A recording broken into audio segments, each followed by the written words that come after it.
Welcome to the Calm Nights, Strong Days podcast. With over 30 years in the health and wellness industry, I've realized there's no one-size-fits-all solution for sleep and stress resilience.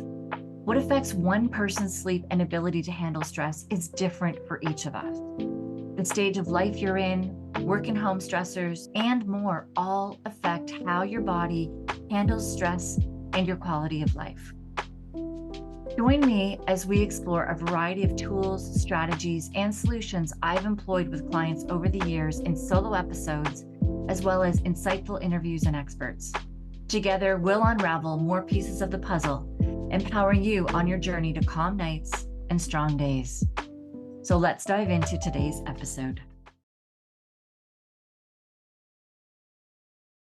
Welcome to the Calm Nights, Strong Days podcast. I am your host, Andy Clark. Last week, I did an episode for kids and about how kids with big emotions, and it went really well. I got a lot of really great feedback. And so today, what I am going to talk about is the hidden stressors that causes kids anxiety and outbursts. Last week, I spoke of how and their nervous system, their stress system, how it gets taxed. And when it gets taxed, that can cause outbursts. Now, today we're going to go that next level, and we're going to dive into different reasons, different things that can stress out. And there are so many. I know that when I started diving into this in my life, my personal life with my stress system, and then my kids, it is amazing how many different stressors there are out there and how many I had no idea about, none. And so my hope today is that you hearing about them, I'm not going to go in depth on any of them. And my hope is that you hearing about these stressors will help you to see that maybe your child or yourself has experienced these stressors or is currently experiencing them, because you can't help them until you actually know what their stressors are. So I'm hoping that by going into that, you will see some of the stressors that you may not even know about, hidden stressors in your kids. And I'm going to give you a list. You should not be experiencing all of the stressors in the list. Well, some kids do, as I'm looking at this list. Yeah, there are kids that I work with that definitely do cover all of these. You may have a child, or you may be somebody that really resonates with one, even just one of them, and not all of them. That's okay. All right. So I am so excited. And one thing I forgot to tell you as well is that because of the recognition, because of the feedback I got last week, I started a Facebook group. So it's a Facebook group called Kids with Big Emotions. I'm going to put the link in the show notes. So if you do have a child that resonates with any of these, come into the Facebook group. When you join, I will ask you what it is that you resonated with, so that I know what I should be speaking about more, what I should be helping you with more, what I should be diving into more into this podcast episode. So go into those show notes and click that link and join that Facebook group. So let's go into these reasons. Actually, first off, there is an analogy that my son's gym teacher at one point, he gave, and I'm like, that is such a good analogy. He was saying that certain kids in the class, like it's almost like an elastic. You can pull the elastic, which is their stress system. You can pull that elastic so far, and then it snaps back. Thing is some kids, you can only pull it a little bit before it snaps, and some kids, you can pull it a lot before it snaps. So what happens is the more stressors that are piled up on somebody, these hidden stressors, things we don't think of, the more that these are piled up, we have to think of it that child or that adult, their stress system is already being pulled. That elastic is being pulled and stretched already. before other things happen. So when there is another stress introduced in their day, and there's tons introduced in our day, when another stress is introduced to them, if their elastic is so stretched, they can't pull that anymore before it's going to snap back. So that is such a great way of describing this with our kids. So that's where, if you think of, if you have only one thing that you relate to on this, you may be able to stress out or experience more stressors before it snaps back. Whereas somebody who has many of these that I'm going to be speaking of, it will snap back a lot sooner because it's already being stretched with every single one. So let's dive in. The first one that I have is hearing too much. And this is the fascinating thing. So you may have a child who, like, you think sometimes, wow, how did they hear me saying that? Like upstairs, in another room, somewhere else, how did they hear that? And there's other times you're standing right beside them and they can't hear you. You could be doing the dishes, running water. They could be watching TV and they can't hear anything around them. And sometimes with these kids, they actually start having some ADHD symptoms, which a guru that I do follow, Linda Silverman, has said that earlier in her career, she actually thought everybody was misdiagnosed with ADHD and that they actually had this auditory processing struggle, where it's overhearing. But through her career, she has seen some true ADHD patients. The problem is that doctors just say, oh, that's ADHD. It's like a quick assessment. They don't assess for both to see if, to rule out an APD, auditory processing disorder. So they treat it as if it's ADHD. But when you're hearing a lot, or you're hearing different things from one ear and another, but a lot. So you might be taking in a conversation in one ear and a conversation in the other ear. And you're taking in so much more than people in a day. You struggle to focus, you struggle to sit still, and you get really overwhelmed easily. Sounds being in areas affect you. There can be, it can go as far as misophonia, where they could be upset for hearing somebody chew or slight tapping. Just not even, I don't even think you can hear what I'm doing on the table. But there are some kids that if you're doing that, or just the sighing in the class, a chair squeaking, every reverberation they hear. They might struggle in gyms to hear anything that anyone's saying. So the teacher might think that they have behavior issues or they're being defiant. Meanwhile, they really can't hear because all the reverberations and all of the sounds. Might be hockey arenas, swimming pools, might cause issues, but the kid might be a lot better outside because sounds aren't reverberating as much. Old schools that reverberate might cause issues. And so this audio is fascinating too, because this child might seem like they're not listening at times. So it's suggested, hey, go get them for a hearing test, and they're back, oh, their hearing's fine. And that's where it is about going to certain specialists that actually, and there's far and few between them, who specialize in overhearing. Most of them are underhearing. So they need to have certain equipment for overhearing. And I'm in an APD group, an auditory processing group on Facebook, and it is amazing when these kids get a hearing aid that is able to equalize the left and right ear, if that was a struggle, and to lower all the sounds and vibrations and noises. They're actually lowering the sound so that these kids aren't constantly overwhelmed. Parents talk about the anxiety and all of that. It's phenomenal, the difference, but it is amazing how overhearing can be something. So some kids people don't normally think about it, but when they're in crowds, when they're overwhelmed and they don't like to go near big sounds, it's definitely something to look into. This can also happen visually.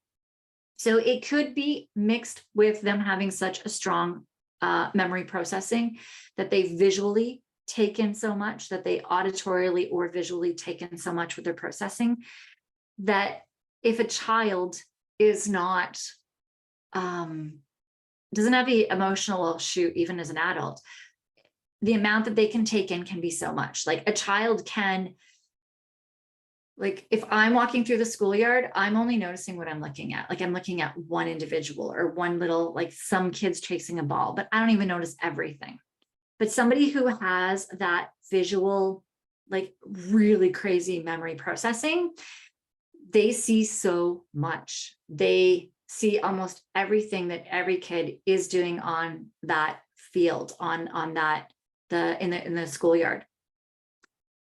It's crazy. Like they can see a small little image of something on the back of a book. They might have 3 or 4 or 5 little pictures or something. And as you're reading a book, they'll go, oh, that's the picture. Or if it's a picture that's inside the book somewhere, oh, that's on page such and such, right? Like it's just crazy. They can walk into a room and notice that you've moved something. I have a child that notices when a bag of, so if we've eaten chips, we put them on the top of the fridge.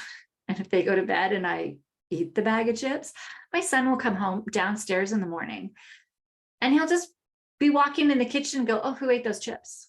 I'm like, how did you notice that? Like, it's not, there's other things like he can't necessarily, it's not like you can like, it's like a full on chips that you can see.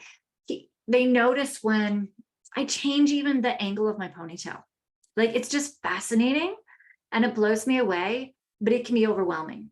I was hearing, speaking with somebody today where they were telling about their child who's 10 years old, who was noticing in the class all the differences of the kids.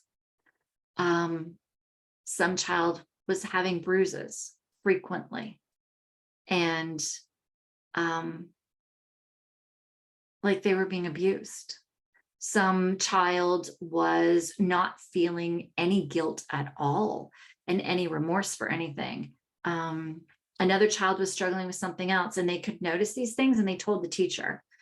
And then they noticed as well that a day or two later, that child did start seeing the counselors and stuff at school. And then she notices changes in behaviors. That's a 10-year-old. That's a lot for a 10-year-old to take in. It's a lot for them to process. It's a lot for them to understand, which can also be part of the empathic stuff. So some of these kids feel feelings as well.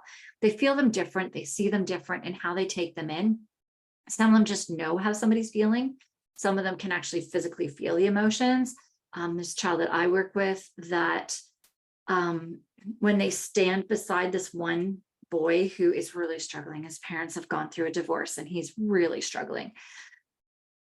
And this child, when they stand beside him, is like, I feel a ball. I feel like this ball is bouncing inside me and bouncing inside me. And I just want to yell at somebody and scream and just hit people. And this individual does sometimes in class when they're around them. So we've taught that individual to go beside somebody who's so calm. Her energy is so calm and peaceful. And he goes and stands beside her and the ball stops bouncing. So it's just fascinating how these kids can take in so much. Their emotional, mental maturity is so not there to be able to handle these things. Whereas even for adults, a lot of this stuff can be overwhelming. So you get where they're just so overwhelming. Going back to as well, the audio processing. So with some autistics, there's actually a really great, I'm going to write this down. I'm going to see if I can find it. A Mark Rober video.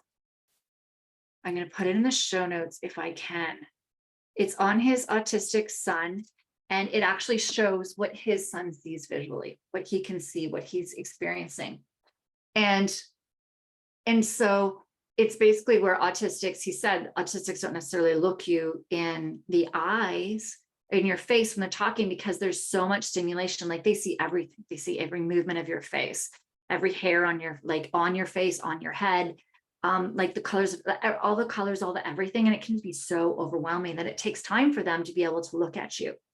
Quite a bit of time. And it depends on if you're in a new environment every time, because they have to take in that environment as well. So there's so much to that we don't really realize that some of our kids are experiencing. Being highly sensitive as well. That's where that empathic, that intuitiveness, like sometimes your kids just know, they feel for others. You may have a child who at a very young age, like I know there's a client who was talking about their child when they could crawl, not even walk, and the mom was sick on the couch. And this is a child that's not verbally speaking, actually brought them a little bottle of medicine. Like this is where they're so empathic and intuitive and geared into their environment that once they step outside of your house, it's like whoosh, this whole sensory overload. Then we can go a whole other direction where we're talking about environmental toxins and scents. Now, I've done episodes on this because this is hugely me and hugely one of my kids. So basically, synthetic fragrances, they're trademarked. And so they don't have to disclose what is actually in ingredients of a synthetic fragrance. So any perfumes, any scents in like fabric softeners and all of our washing stuff, all of our cleaning products, they're all trademarked. There's a really, I'm going to write this down too. It's called Stink. And it's a Netflix movie. I'm writing that down. I'll put that in the show notes. So with the movie Stink, it actually dives into how all these lobbyists and all that keep the ingredients hidden. Now, the thing is that most people smell them and most people are like, oh, these smell good, right? But there are people like myself and people like my son who, when we smell them, we change. Medusa comes out in me. I get angry. There was once where we walked in the house and we walked in the main floor from the front. Now, our entrance to the basement is in the back of the house and the stairs go down. We walked in the house and instantly my youngest and I said, "What's that smell?" And I looked at my husband and we were having a great time. I looked at him and I started getting angry. I'm like, "What's in this house?" And like, it was like Medusa. I instantly changed, Jekyll and Hyde. And I started yelling at him. I'm like, "What is in here?" And he instantly knew. He instantly knew. He ran down to the basement and grabbed his hockey equipment, of which he had Febrezed, and shoved in a garbage bag, thinking that we wouldn't be able to smell it through the garbage bag. But I guess in that process, it has still gotten in, and brought the bag outside and shoved it in our back shed in the outside. And once he came back in, my youngest son was hitting his brother and yelling at him. So it is fascinating. And so my youngest son too, there was one point in school where he started wearing 2 to 3 shirts, 2 to 3 pairs of pants in senior kindergarten. And after we went for the parent teacher interviews, and I was asking him, like, have there been any like changes in the cleaner? She goes, "Oh yeah, they just started using this new cleaner that's this really great pine scent." And I'm like, "Ah." And she was having a chat with me about his outbursts. And I'm sitting there thinking, wow, he's been wearing different clothes, because in senior kindergarten, they sit on the floor, on the carpet. And he intuitively protecting himself from all of those scents and the outbursts, that it was just a struggle for him to be around that. And so many people sitting there are like, well, but it doesn't affect me. So really, what's the issue? So I kind of relate this to, well, I do relate this to like a drug sniffing dog. These dogs can smell drugs where most of us cannot. Their scents are phenomenal, and they can find them, and they're so good at it. They can find bombs. They can find like cadavers. They can find all kinds of things that most other people cannot find. So when that dog is smelling something and barking and saying, "Hey, I've just found what you trained me to find," we don't question it. We're like, "Oh, wow, must be something there." And that's my son and I. So anyone who is sensitive to scents, like, we can't go down the soap aisles or the adjoining aisles. I actually don't go grocery shopping. I used to find that going to shopping malls and airports, I find, is another hard one for me, but I definitely love flying. But there's often a lot of stores, perfumes and stuff in airports. And a lot of people wear a lot of cologne and smelly stuff at airports.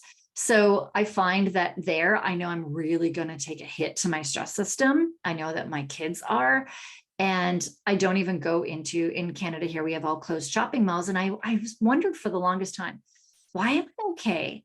Like in Florida or in the States where they have like open shopping malls, and not okay in like Canadian closed shopping malls. Why do I feel so exhausted and so drained coming out of them? And I realized it's because of all the scents. Because when I am going into certain clothing stores, I still do smell some scents, but it's not as bad as perfumes or things that linger and that come out of shop malls and stay in the indoor closed malls. Whereas outside, as soon as the door opens, you have more fresh air coming in and out as well. And I'm so much better. And I keep getting fresh air in between going into stores and I choose which stores to go in and out of based on the smells. So I'm less affected. So it's fascinating. Environmental toxins is a huge one. I have a client as well, where I told them I was teaching them about this. They changed their cleaners, but then they changed their toothpaste. And he said he could not believe the difference of their kids getting ready for bed. I don't know. He's in England, so I'm not sure what brand they used in England, but I'm going to assume it was something like our Crest or Colgate, or like our top ones here in Canada and North America. But it wasn't toxin free. So he moved to Dr. Bronner's because that's more of a UK brand. In Canada, we use Green Beaver. Green Beaver, Dr. Bronner, my kids love them. And it's fascinating because as soon as those toxins are out of those toothpastes, and you're not putting them in your mouth, it can make a difference. So for some kids, this is nothing. But for quite a few kids that are sensitive, that have stress nervous systems, they become like that bomb sniffing dog, that drug sniffing dog, and they get really affected by it. So it's that thing where the more you keep adding stressors, the more you can't handle. So if you're very, very stressed, then you may not be able to handle the scents, the fragrances. If you're not that stressed, like I even notice now as I've worked on my stress system, as I'm feeling so much better, as my HRV, my stress marker has gone up, showing I'm a lot stronger, I'm not as affected at all at airports and stuff, but I do know it still affects me, right? Just because it isn't affecting me as much, or it doesn't affect some people at all, doesn't mean it's still not affecting your health. And these are things that overall over time do affect people as well. So another thing is nutrient deficiency. Now, this is something that I can go into a deep dive with people, where it's all looking at the stress system. There are certain vitamins and minerals that your stress system feeds off of. I'll just give 2 examples, but there are a lot. They also need to be in the proper ratios with one another. So I know like calcium, magnesium needs to be the proper ratios with each other. And so depending on which client I'm working with and how I'm working with them, we may do a hair mineral analysis test. I've done them on my kids and myself. It's just where you pull out little strands of hair and just do the inch closest to your head. And we find out all of their stress vitamins, minerals, and toxins. And so that's where I dive into with nutrition with people. So for example, magnesium, every single time your stress system kicks in, magnesium is released. Every single time that your body is making cortisol, your stress hormone, vitamin C is used to make cortisol. So we find in certain people that are more and more stressed, so people that are more highly sensitive, these vitamins and minerals are quite often like lower in them. So finding out where their levels need to be can instantly start fueling their stress system and give them more bandwidth so that they can handle more stressors. We can also get with nutrition as well, certain, we get gut issues. So every time that I've done so many episodes on this as well in the past, is your gut kicks, like every time that your brain perceives a stress. It doesn't have to be a stress that we think like a trauma, but it perceives a stress. Your digestion slows down. And over time, your digestion slows down so much that you stop being able to break down vitamins and nutrients as well. So you can't actually be absorbing them.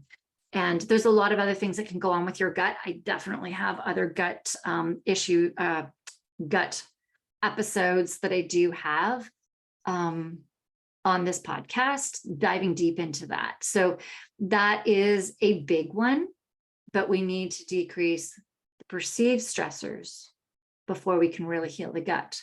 So some people start going to a gut specialist. I know this was a mistake I made, where I was going to a gut specialist, but I hadn't dealt with all of the stressors yet. And so we kept making headway and kept taking steps back. So it's really important to make sure that you're not just taking a one-way approach to different things. So yeah, with that too, gluten, dairy are often stressors, sometimes corn with some people. Dyes and colorings are a big one, especially in kids. So so many kids that I work with, just from dyes and colorings, and taking those out can make a world of difference. I was speaking as well to actually one of my colleagues a few weeks ago, and he was saying that he found out it was raspberry and stuff, but he realized it was the blue dye in like raspberry flavored candies, or raspberry flavored, yeah, like candies and stuff. And he could not believe the difference once he took those out. So it's not just a kid thing. But as I said, this is the same thing as that bomb sniffing dog, the drug sniffing dog. Some people can handle these things and some people can't. So it's really understanding which ones are for you or not. Now, trauma is one. I know I've done episodes on this and that. So just recently, I've done quite a few episodes on traumas. The thing with kids, when we're seeing perfectionism, when we're seeing that they're really struggling with like not being coached and stuff, these can be from traumas. So if you have a child that is really good at doing things, is really ahead of things, always ahead of the curve, reading at a high level, doing stuff at a high level, then all of a sudden one day they can't do something. It can be a trauma response in them. And they start thinking, oh my God, I wasn't perfect in this one. Because they're so used to getting everything right that when they're not able to fail. And it's really, really tough. And when you do dive back into it, quite often there was some sort of a trauma that we never even considered with these kids that can come out there, as well with traumas. A child may be covering up a learning disability. So what you also do get with gifted kids that are really high level, and this was such a learning curve for me in coming into this world, is our schools often test for average gifted. And average gifted is that kid that's just above average, where they're really good at subjects. They don't have a lot of struggles. Their focus is really good. And so they can ace these tests that the school has them doing for giftedness. Thing is that the higher that you go with gifted, the more there is another struggle usually. And so some sort of a learning disability, some sort of a struggle, it could be ADHD, it could be autism, it can be dysgraphia, dyscalculia, dyslexia. So most people know dyslexia, but I know dysgraphia was a huge one for me. That's where they're struggling to write by hand. They can spell the words verbally to you, but they can't actually write them by paper, or they can write words. They just may not be able to get sentence and grammar, punctuation down on a paper. They may not be able to write the letters very easily. Their hands may tire. They may struggle with like tying their shoes and doing their zippers. Different things with the ends of their fingertips. They might be a very strong athletic child, but still struggle with, the shoelaces, cutting with a knife at the dinner table, things like that. So that can be dysgraphia, dysphasia, I can't remember the other one. There's one that's actually for reading, and dyscalculia is the number sense in kids. And the thing is they may be so good at certain things, like they might be the most brilliant reader and then struggle with math. And it's struggling because it could be a learning disability, and they're able to cover these things up for a while. It might not be dyscalculia. It could be that they have great number sense, but they can't write out how they get an equation. They may be doing crazy high level math and they can tell you the answers, but they can't write out the step-by-step on how they got to that answer. They may not be able to write it out by hand, or they may not even verbally be able to tell you how to get it out.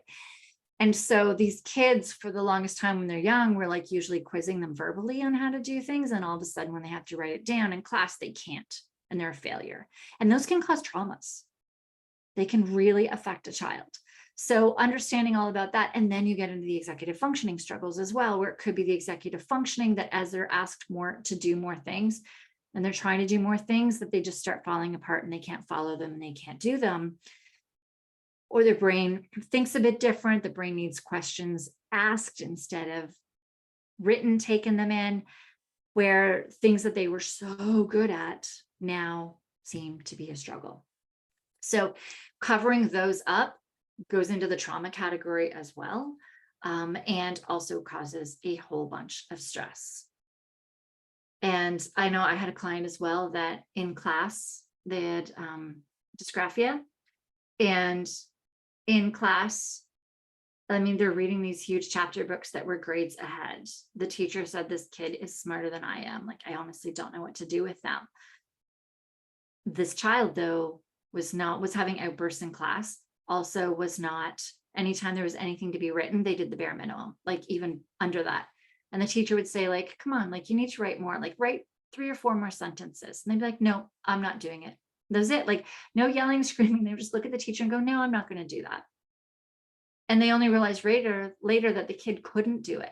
And it's hard to connect because sometimes with these kids, their knowledge of reading, their knowledge of like vocabulary, you can verbally ask them how to spell words, or they can maybe write out the individual words up to college level, but then they can't write more than a sentence. And because dysgraphia and stuff is so unknown, they don't understand it. Like, a lot of teachers are not, I mean, how can they? Truthfully, like, I have so much respect for teachers. I do not know how they can know all of the diagnoses, all of the struggles, all the different ways the different ways brains work for like 30 kids in their classroom. It's impossible. Which is the reason I actually pulled my son from school, was because I didn't feel that a teacher should have to, well, I mean, first off, he would need attention all the time. And I couldn't expect that a teacher could do that for him all the time. But also, I'm sitting here still to this day learning more and more about how his brain works, about what helps him, about, how to, do even more for him at every stage as he's getting older and learning more and getting into deeper subjects and getting into like more test writing and all of these things. I'm learning how to figure all that out. How is a teacher supposed to, when I'm only thinking about one child and they have to think about 30? So it's just, it's a lot. And there are some phenomenal teachers out there that can do it, that are just, call them the unicorns and these amazing angels. But honestly, it's not something that most people can when you're dealing with a lot of these things, when somebody has all of these things that I'm listing. The one other thing too, there's more than that, but the next one is losing or being competitive and not being able to lose. And this is where it's been a huge understanding for me in the last 6 months of this. So this is an executive functioning struggle. And this is where that child may not at all remember when they're doing things, when they're doing a sport, all they see are their losses. They don't remember that they may have won 80% of the games. They only see the 20% of losses. And it's a part of their brain that isn't processing that. We just assume that they're seeing their wins and seeing their losses, but they're not. And that's where it's taking those steps back and pulling it in, which actually this, I think, is my next episode. I believe I have it planned, is all about,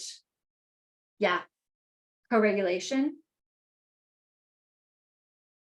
So I think,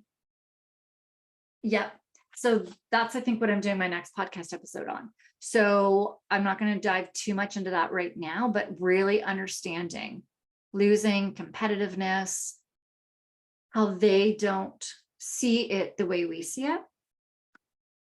And it's where we're expecting them to be steps ahead, because most of the kids in their age group are already steps ahead in being able to see and understand, the wins and the losses they've had and stuff. That child still doesn't. So there are steps to take and ways to help them and to work through that. Starting off with collaborative games. There is a book, which I'll write, is the Co-Regulation Handbook. I'll add that to the show notes as well. So the Co-Regulation Handbook by Linda K. Murphy, there is a chapter in there on winning and losing, which has been eye-opening for me, super helpful for me. And I'll be breaking that down in the next podcast episode. Another one is change. So, actually with losing and competitiveness too, this could be if a child gets a 98 or a 99 on a test because they lost 2%, 1%. Like, this is where that perfectionism also goes in. They only see the losses and not the wins, not the gains. So these are things where we assume that just because a child is very academically smart, just because a child may be so aware of their surroundings at times, that it's really hard to grasp that they actually are behind on some of these executive functioning things. And that's where I was saying earlier that like the higher deviations somebody goes on the gifted scale, the more they have different struggles. Oh, what's that book, that show, Sheldon? What is what's the adult version of Sheldon? Well, you know Sheldon, like brilliant, absolutely brilliant. He's PG, profoundly gifted, and he struggles with the day-to-day stuff, right? Struggles with change, which is my next thing to talk about too. So that's the thing. The higher gifted somebody is, the more that they have these struggles. And then those kids, well, somebody like a Sheldon would probably pass the gifted, but there are kids that are in between there. Maybe their ADHD is kicking in, or their ability to their speed of how they respond to things, or the way that the test is asked is not the way their brain works. But if they asked it in the way their brain worked, they'd be a genius. So that's where the school's gifted testing fails. Truthfully, it's where it fails. A lot of these kids that are very smart and also have extra needs as well. And that causes a lot of stress for them in the school system. There's also, when we're getting into executive functioning as well, there are kids where what they're saying is not wrong. They just don't realize that it can hurt. So at Pokemon, there is an individual who I know struggles with friends at school, and like at Pokemon, she's a very good player. She will say something like, you know, why don't you concede, because your deck, my deck, like just statistically, her deck is way stronger than their deck. It's just how decks go in Pokemon. Like certain ones are stronger against other decks and all of that, and just happened to be the one that somebody else was playing against hers just happened to be a weaker deck to hers. Although both players were strong players. And she'll say, why don't you concede? And she's not saying it to be mean. She's the nicest kid. Just there's that executive functioning, but she's brilliant, right? So that's where we have those stressors too, where they don't necessarily see life or the day the way that we do. So change was the next one. So if you do watch Young Sheldon, see how much he hates change. There are kids that don't deal well with change at all. Change in schedules, change in routines, change of going outside. You may have a child that asks you the night before, what are we doing tomorrow? They need to know in order to make sure that they're okay and prepped and ready for it. And then you have these other kids that are so creative, so adaptive, just go with the flow and will go anywhere and do anything. It's fascinating. And you may find too that once you get your child to the thing, they have a blast, and you know they're going to have a blast. It's the getting them there. And that's part of the executive functioning struggle, is adapting to change. And there are strategies and things to help with that as well. They may never be fully okay with all changes and all speeds, but you can start learning as a parent how to make it the best situation possible for them, to have the least amount of stress possible in that situation, and to get them adapting to some change. Another thing is if they're tired. Some kids really struggle to shut their mind off and fall asleep, which can be a magnesium deficiency, by the way, which makes sense if they're stressed all the time or they're on the go all the time. ADHD, they are like so high energy that they could be like flying through magnesium. And just a side note on that, when I'm saying magnesium, I'm saying magnesium biglycinate, bis-glycinate, or a 3-in-8, not a citrate. Citrate will loosen bowels. They may also wake up in the middle of their sleep, not get like full chunks of sleep. There are many reasons for this. And that's where like it takes me really chatting with a client to find out what their routines are, what they're doing. It could be things they ate. It could be things they're doing in the day. It could be thoughts that they're having. It could be like a trauma related situation. It could be, vitamin, stress, mineral deficiencies.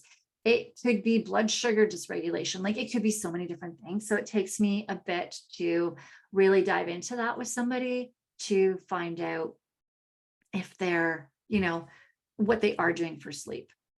And so then we get into screens. I have done some episodes on this, and I'm going to have to do another one because we just had a situation in our house, which is fascinating because I have implemented so many tools and been doing things. But when you have a child with impulse control, which is an executive functioning thing, when you have a child that gets sucked in so fast, so hard, and so deep, it hits them when their stress systems are different than others. There are some kids that are perfectly good with screens and some kids that really, really get sucked in, pulled in fast, and it's not. And these are things to note, but that can really test their stress system. So I need to get out the other end of that before I'd be ready to do an episode on it, but it's one that I think I do need to do for you guys. And next thing is being bored or overwhelmed. So when you have a child that is gifted, that is learning, that, and our school system goes at grade level, and some kids are not good bored kids. I have one that's a not good bored kid, and I have one that kind of likes it because he's not being pushed and he knows he's going to get like not pushed out of his comfort zone. So he's like, okay, I can just sit here and I'm fine with this. So it's quite fascinating with boredom, how it can act. But if a child day in, day out is way ahead academically in one subject or all subjects, they could be academically ahead in one subject, but then also have a learning disability or not be able to like fully, as I was saying earlier, implement that or like write it out or finish that subject, even though in their mind they're like way ahead of it.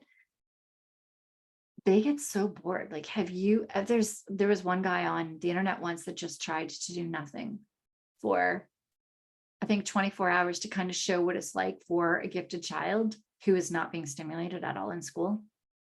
And there is a fine line. Like a lot of these gifted kids that are ahead, many do struggle with social, emotional skills, and they do need, that should definitely be the priority in their day.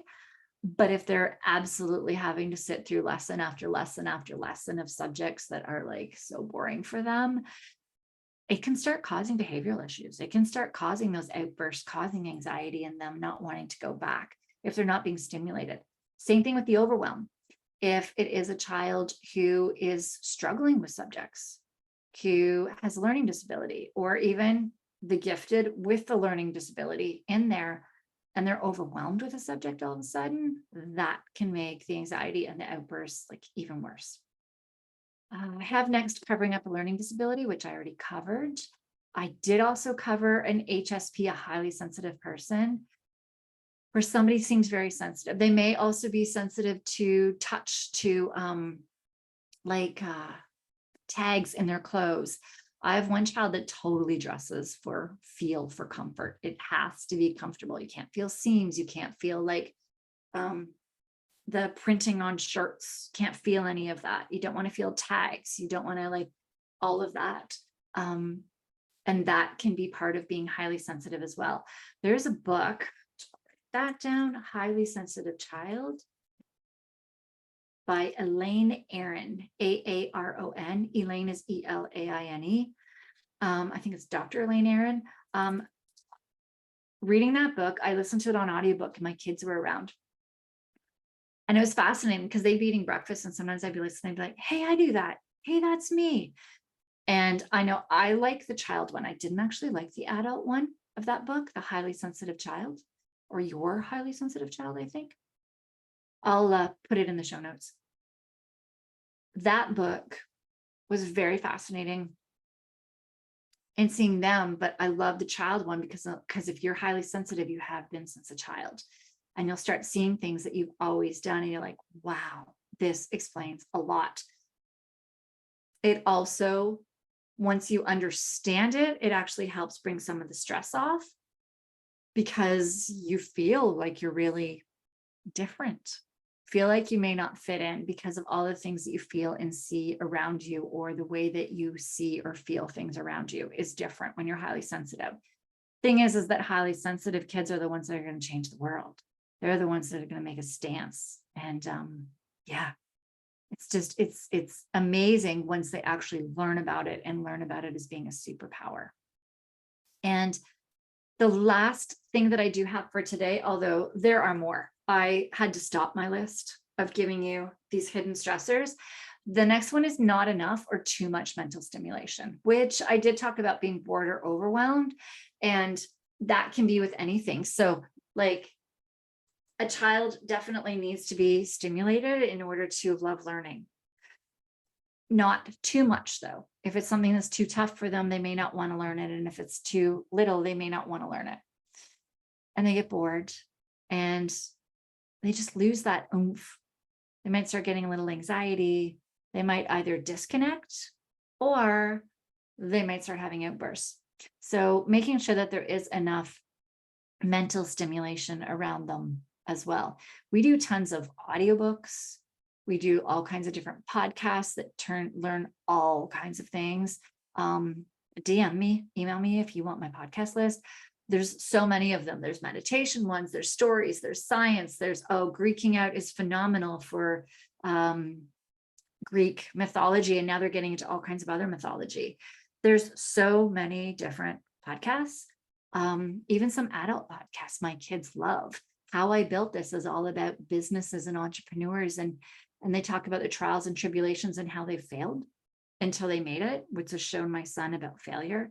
Under the Influence is all advertising and marketing, like so many good by Terry O'Reilly.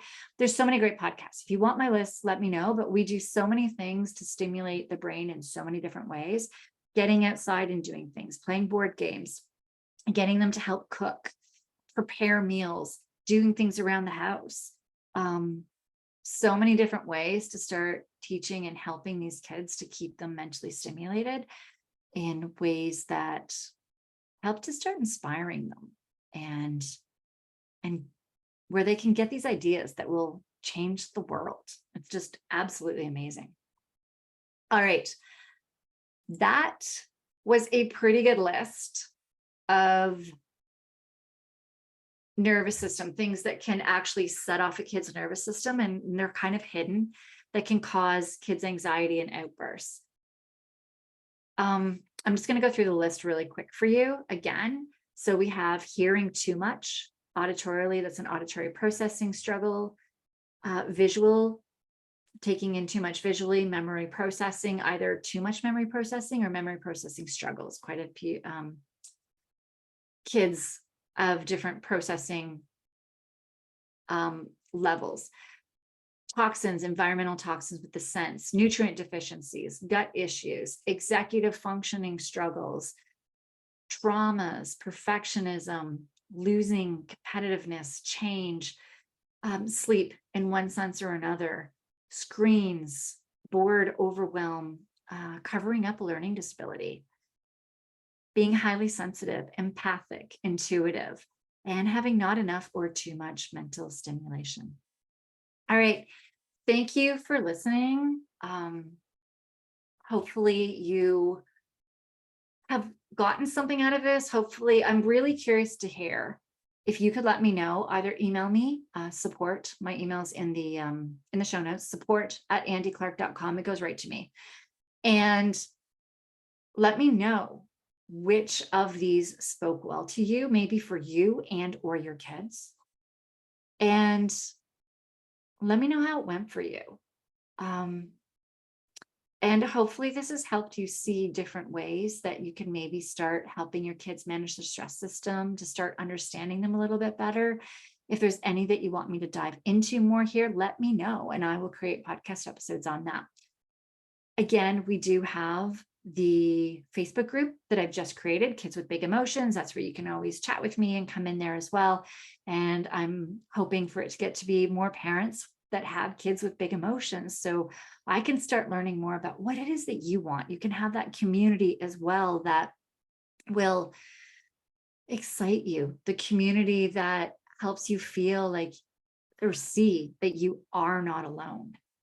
So come in and join that. If you're not on Facebook, totally get it. I don't have it on my phone. So just if you are on it, I do not answer right away. I will not be on it. And I just set it up. So I'm just starting to get posts and stuff in there. So if you do request to join, it may take me a day or two. I need to be in the office and set that time aside in order to be letting people into the group. And I'm excited to have you there. So join that group, email me, DM me, and let me know how I can best support you, what you resonate with the best. I'd really love to know. I really am here for you. So however I can best do that, I am here. Wait, before you go, if you found this podcast valuable, please consider liking and subscribing. Your support helps others discover these insights too. And if you're ready to transform your sleep and stress management and would like to see if we are a good fit with one another, let's chat. The link to my calendar is in the show notes below. Let's connect and start your journey to calm nights and strong days now. Until next time, sleep peacefully and stay resilient.